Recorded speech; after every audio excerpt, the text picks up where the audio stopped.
Okay, next question. A rigid horizontal bar AB hinged at A. Okay, இந்த இடத்துல என்ன சொல்லியிருக்காங்கன்னா ஏபிங்கிற பார். ஓகே, இது வந்து ரிஜிட் அப்படிங்கிற மாதிரி சொல்லியிருக்காங்க. இதுல பார்த்தாலே தெரியுது ஒரு இடத்துல வந்து ஹிஞ்ச் ஆயிருக்கு, ஹிஞ்ச் அட் ஏங்கிற மாதிரி சொல்லியிருக்காங்க. லோடு வந்து கொஞ்சம் டிஸ்டன்ஸ்ல வந்து அப்ளை பண்றாங்க. அப்ப இந்த பார் வந்து ரிஜிட்னு சொல்லியிருக்காங்க அப்படின்னா கண்டிப்பா இந்த பார் வந்து இந்த மாதிரி டிஃப்ளெக்ட் ஆகாது, பெண்ட் ஆகாது. ஒரு இடத்துல நம்ம ஃபிக்ஸ் பண்ணிட்டு இப்படி லோடு வந்து அப்ளை பண்றோம்னா பெண்ட் ஆகும். ஸோ இது வந்து ரிஜிட் பார் அப்படிங்கிறது வந்து பெண்ட் ஆகல, ஒன்லி வந்து ஆங்குலர் டிஃபார்ம் தான். இப்போ ஃபர்ஸ்ட் இனிஷியலா இந்த மாதிரி ஸ்ட்ரைட் லைனா இருந்துச்சுன்னா இது வந்து லோடு அப்ளை பண்ணல இந்த மாதிரி ஆங்குலரா தான் டிஃபார்ம் ஆகும். அதுக்கு மீன் தான் வந்து நம்மளுக்கு ரிஜிட் பார் அப்படிங்கிற மாதிரி நம்மளுக்கு வந்து சொல்லியிருக்காங்க. Okay, next is supported by a 1.2 meter long steel rod and a 2.4 meter long bronze rod. ரெண்டு ராட். ஓகே, இந்த இடத்துல ஸ்ட்ரிங் மாதிரி உங்களுக்கு தெரியுது, ஆனா இதை வந்து ராடுன்னு சொல்லியிருக்காங்க. So rod has a circular cross section. Okay, steel rod ஒன்று, இன்னொன்று வந்து பிரான்ஸ் ராட். அதோட லென்த் வந்து எவ்வளவு சொல்லியிருக்காங்க அப்படின்னா வந்து 1.2 மீட்டர். த ஸ்டீல் ராடோட லென்த் வந்து 1.2 மீட்டர், ஸோ 1200 mm. அதே மாதிரி பிரான்ஸ் ராட் வந்து எவ்வளவு அப்படின்னா 2.4 meter, that is 2400 mm. Okay, both rigidly fix at upper ends. ரெண்டு ராடுமே வந்து அதோட அப்பர் எண்ட்ல ரிஜிட்லி ஃபிக்ஸ்டு. அப்ப நம்மளுக்கு வந்து என்ன அப்படின்னா இனிஷியலா ஒரு ஹரிசாண்டல் பார் இருக்கு, நம்ம லோடு வந்து அப்ளை பண்ணியிருக்கோம், ஏங்கிற பாயிண்ட்ல ஹிஞ்ச் ஆயிருக்கு. ஸோ இது வந்து ரிஜிட்டுங்கிறதுனால இது வந்து டிஃபார்ம் ஆகாது, அது பெண்ட் ஆகுது. ஸோ கண்டிப்பா வந்து ஆங்குலரா ரொட்டேட் ஆகும். ஸோ இந்த இடத்துல அப்பர் எண்ட்ல வந்து ரெண்டு ராடுமே வந்து ஃபிக்ஸ் ஆயிருக்கு. ஸோ ஸ்டீல் ராடு வந்து இவ்வளவு டிஃப்ளெக்ட் ஆகும், பிரான்ஸ் ராடு வந்து இவ்வளவு தூரம் டிஃப்ளெக்ட் ஆகும். ஸோ ஒன்லி டென்சைல் ஸ்ட்ரெஸஸ் தான் இந்த இடத்துல வந்து நம்மளுக்கு ராட்ஸ்ல டெவலப் ஆகும், பார்ல வந்து பார் வந்து டிஃபார்ம் ஆகும். ஓகே, சரி, இதான் வந்து டேட்டா. நெக்ஸ்ட் வந்து a load of 48 kilonewton is applied at the point that is 3.2 meter from the hinge point A. இந்த இடத்துல வந்து இந்த பார் வந்து எந்த பாயிண்ட பொறுத்து வந்து ரொட்டேட் ஆகுது அப்படின்னா இந்த ஹிஞ்ச் பாயிண்ட்ல இருந்து நம்ம லோடு அப்ளை பண்றோம். ஓகே, ஹிஞ்ச் பாயிண்ட்ல இருந்து ஒரு சம் டிஸ்டன்ஸ்ல வந்து லோடு அப்ளை பண்ணா இது வந்து ரொட்டேட் ஆகும். ஸோ ஓகே, அப்ப 48 கிலோமீட்டர் எவ்வளவு டிஸ்டன்ஸ்ல வந்து இருக்கு அப்படின்னா 3.2 metre from the hinge point அப்படிங்கிற மாதிரி நம்மளுக்கு சொல்லியிருக்காங்க. Then the area of cross section, the steel and the bronze rod are 850 mm square and 650 mm square respectively. Okay, இப்ப உங்களுக்கு area of the steel rod வந்து எவ்வளவு அப்படிங்கறது வந்து சொல்லியிருக்காங்க. ஸ்டீல் ராடு 850 mm ஸ்கொயர், அதே மாதிரி France rod 650 mm square. Okay,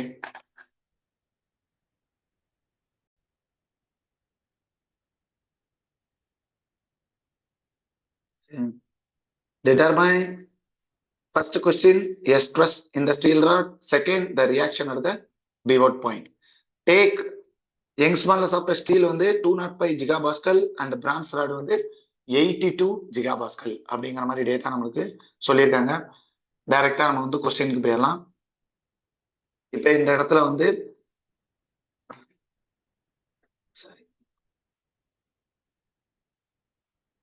okay, solution first free body diagram வரையலாம். இதான் வந்து நம்மளுக்கு இந்த இடத்துல வந்து ஹிஞ்ச் பண்ணியிருக்காங்க. ஸோ 48 கிலோநியூட்டன் லோட் நம்மளுக்கு இந்த ஹிஞ்ச் பாயிண்ட்ல இருந்து எவ்வளவு தூரத்துல இருக்கு அப்படின்னா வந்து 3.2 மீட்டர் டிஸ்டன்ஸ்ல இருக்கு.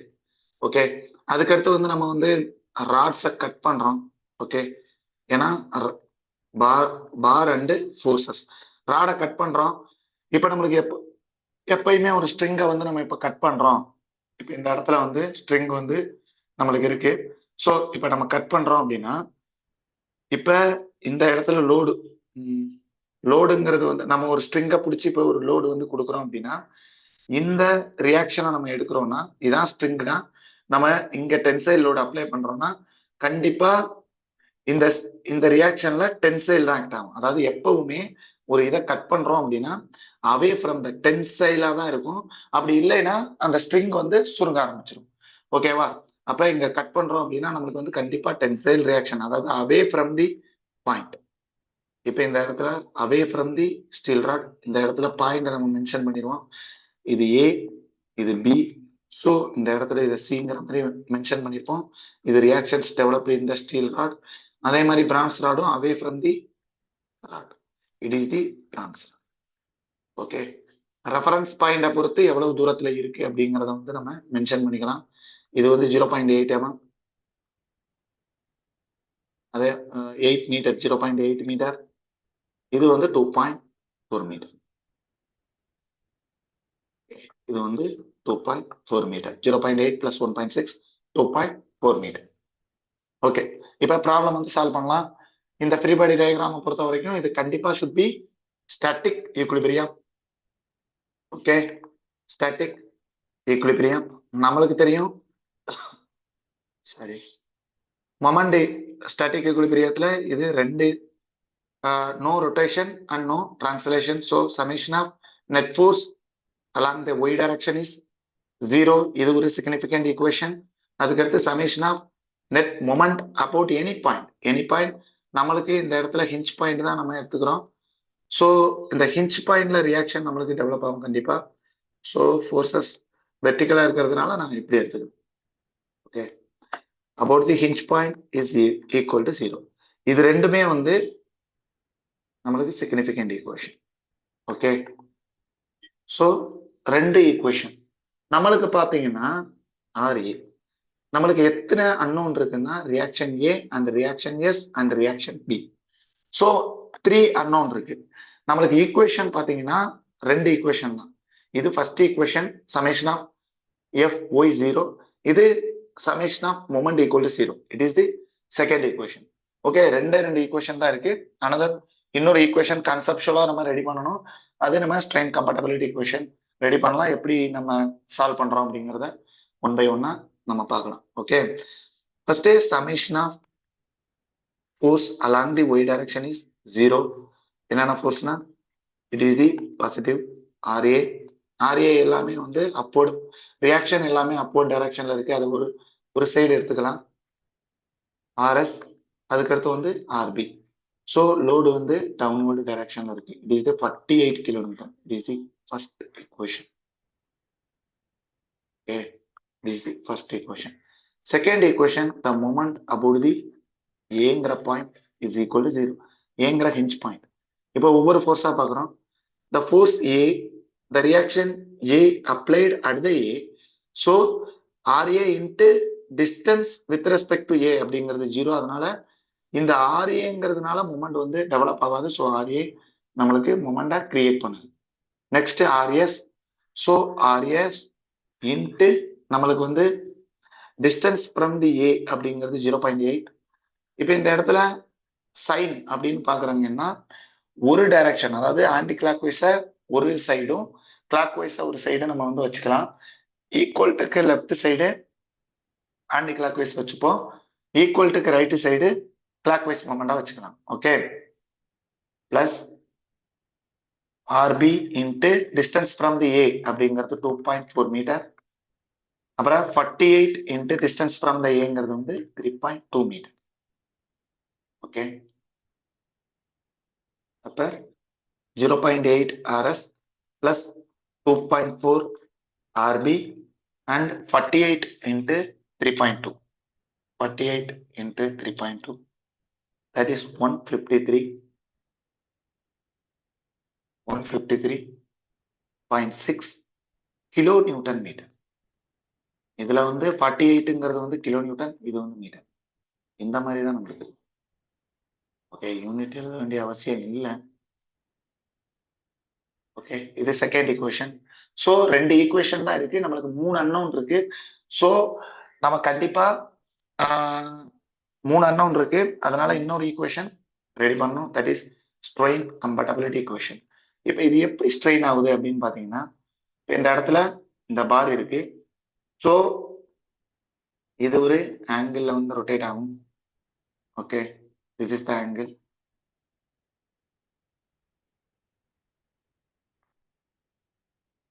இப்ப இதுதான் வந்து சிங்கிற பாயிண்ட். இங்க இருந்து கொஞ்சம் டிஃப்ளெக்ட் ஆகும். இது வந்து ஸ்டீலோட டிஃப்ளெக்ஷன். அதே மாதிரி பிரான்ஸ் ராட் வந்து கண்டிப்பா டென்சைல் ஆகும். இது வந்து பிரான்ஸோட ரிஃப்ளெக்ஷன்.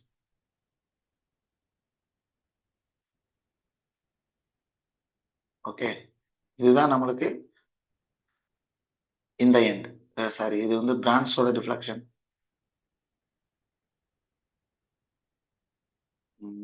இந்த பாயிண்ட் டி, இதுதான் வந்து இது சி, இது பிங்கிற எலமெண்ட். சாரி, பிங்கிற பாயிண்ட். ஓகே, பிங்கிற பாயிண்ட் இவ்வளவு டிவியேட் ஆயிருக்கும். இது வந்து பி டேஷ், இது வந்து டி டேஷ், இது வந்து டி டேஷ். ஓகே, இவ்வளவு டிஃப்ளெக்ட் ஆயிருக்கு. It is the reference point A. Okay, இதுதான் நம்மளுக்கு இப்படிதான் டிஃப்ளெக்ட் ஆயிருக்கு அப்படிங்கிறது நமக்கு கிளியரா தெரியுது. இது மூலமா எப்படி நம்ம ஈக்குவேஷனை வந்து ரெடி பண்றது அப்படின்னா, it is the straight line. நம்மளுக்கு கிளியரா தெரியும். ஸோ ஒரே ஈக்குவேஷன், ஸ்ட்ரெயிட் லைன் அப்படின்னா slope is constant. Okay, tan θ constant நம்மளுக்கு கிளியரா தெரியும். இதுல 2 ட்ரையாங்கிள் இருக்கு. இப்போ இந்த இடத்துல ஏ சி சி டேஷ் அப்படிங்கிற மாதிரி நம்ம எடுக்கிறோம். So it is the A C C dash வந்து தீட்டா. ஸோ இப்படி எடுக்கிறோம். ஃபர்ஸ்ட் ட்ரையாங்கிளை கரெக்டா ஸ்பெசிஃபை பண்ணிடணும். இந்த இடத்துல இதான் வந்து ரைட் ஆங்கிள். ஸோ இது வந்து ரைட் ஆங்கிள். ரைட் ஆங்கிளுக்கு ஆப்போசிட்டா உள்ளது ஹைபாட்டனஸ். ஸோ ஆங்கிளுக்கு ஆப்போசிட்டா உள்ளது ஆப்போசிட் சைடு. அதர் சைடு வந்து அட்ஜசன்ட் சைடு. ஓகே, இப்ப கிளியரா நம்மளுக்கு இது del S, the deflection of the S. இந்த டேட்டா நமக்கு தெரியும். It is the 0.8. அப்ப நம்மளுக்கு என்னென்ன தெரியும்னா ஆப்போசிட் சைடு தெரியும், அட்ஜசன்ட் சைடு. ஆப்போசிட் சைடு தேவை, அட்ஜசன்ட் சைடு தெரியும். இது ரெண்டையும் ரிலேட் பண்றது வந்து கண்டிப்பா the slope is constant. So tan θ. Okay, இது வந்து opposite side LS, adjacent side is 0.8. இது triangle for ACC dash. Similarly, the triangle for ADT dash அப்படிங்கிற மாதிரி எடுத்தோம் அப்படின்னா, இதே tan θ is equal to opposite side LB, adjacent side that is A to D. இந்த distance வந்து எவ்வளவுன்னு பாத்தீங்கன்னா 2.4. ஓகே, நம்மளுக்கு தெரியும் it is a straight line, so slope is constant. So tan θ equal to tan θ அப்படின்னா tellus divided by 0.8 அப்படிங்கிறது France deflection divided by 2.4. அப்ப tellus divided by LB அப்படிங்கிறது 0.8 divided by 2.4. that is இதோட வேல்யூ எவ்வளவு அப்படின்னா 0.8 divided by 2.4. that is 0.33. Okay, டெல்எஸ்ங்கிறது வந்து RS LS divided by AS ES divided by similarly RB LB AB and EB. Length different, area is different, similarly material is different. So இதை மட்டும் வச்சுக்கோங்க, RS divided by RB. ரியாக்ஷனை மட்டும் வச்சுக்கோங்க.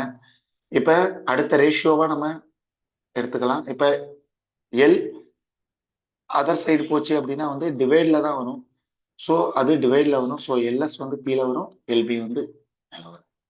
Okay, next area. Area அந்த side போச்சுன்னா multiplication நியூமரேட்டர்ல வரும். So AS divided by AB.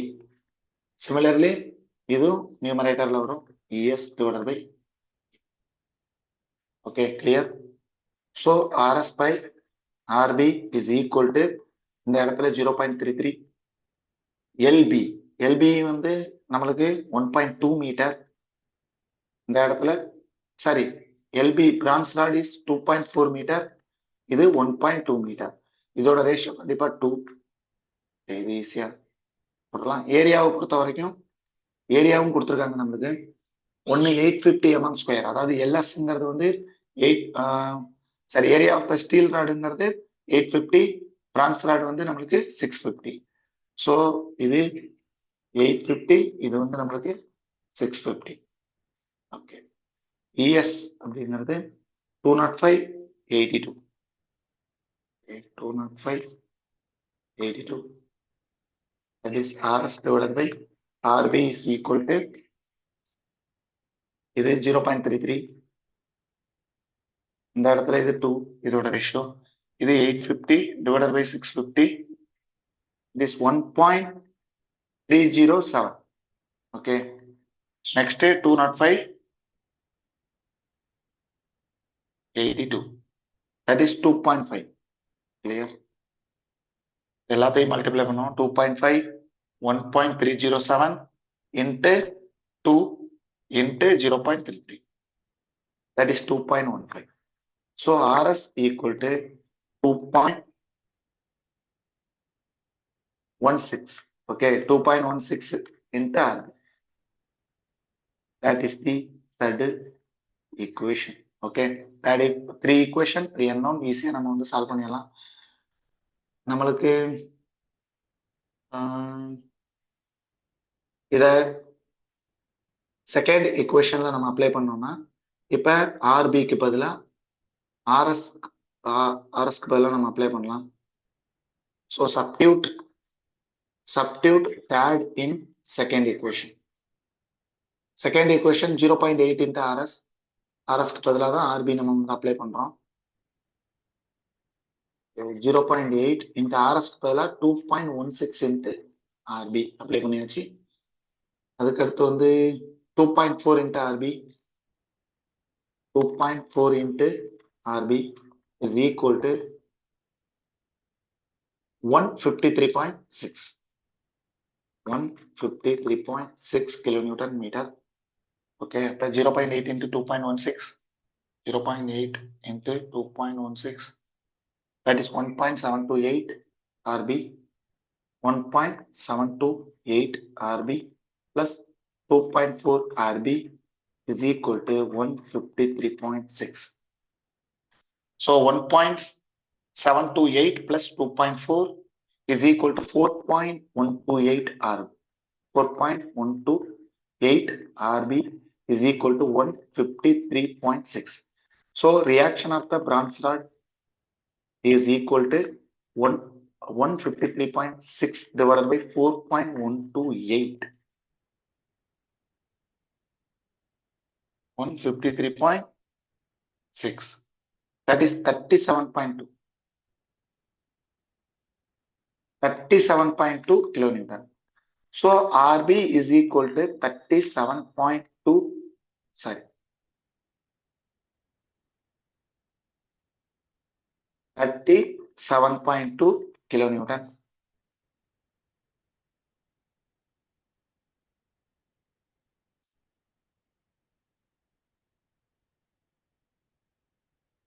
Okay. RS is equal to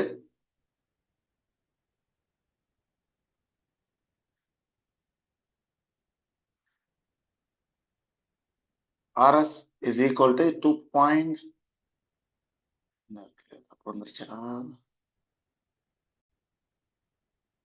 37.2. Okay. That is the reaction of steel rod அப்படிங்கிறதுல உங்களுக்கு 2.16 into 37.2. Okay. 37.2. 2.16. That is 80.37 kilonewton. Okay, steel rod 80.37 kilonewton. Okay. Next, reaction of A. These are the first equation. So substitute RS, RB in first equation. So first equation RA plus RS is 80.37 plus 37.2 is equal to 48 kilonewton. Okay, so RA is equal to 48 minus 80.37 plus 37.2. That is 117.57. So minus 48 minus 117.57. So minus 69.57. 69.57 kilonewton. So RA ஓட direction வந்து downward direction. Okay, இந்த இடத்துல நம்ம அப்போர்ட்னு நம்ம assume பண்ணிருக்கோம். So இந்த hinge பாயிண்ட்ல same downward direction. இதோட வேல்யூ 69.57 கிலோ நியூட்டன். ஓகே, இப்ப என்ன கேட்டிருக்காங்கன்னு பாத்தீங்கன்னா, உங்களுக்கு first question the stress in the steel rod, second question is reaction at the pivot point. Reaction at the pivot point நம்மளுக்கு வந்து தெரியுது 69.57. stress in the each rod, stress development நம்மளுக்கு தெரியுது, it is the rod, so நம்மளுக்கு tensile ஆகுது, it is the reaction of the steel rod. Okay, அப்ப the cross section இந்த இடத்துல stress development அப்படிங்கிறது நம்மளுக்கு கிளியரா தெரியும். so reaction divided by area. So similarly bronze rod, reaction of the bronze rod divided by area. Okay, reaction of the steel rod அப்படிங்கிறது வந்து 80.37. so 80.37 into 10 power 3 divided by area. Area is 850 square, 850 mm square. Okay, this is 850. Similarly, that is reaction of the bronze is 37.2 into 10 power 3 divided by 650. So 80.37 into 10 power 3 divided by 850. That is 94.55. 94.55 megapascal. This is steel rod la develop our stress 37.2 into 10 power 3 divided by 650. That is 57.23 megapascal. இது ரெண்டும் first questionக்கான answer.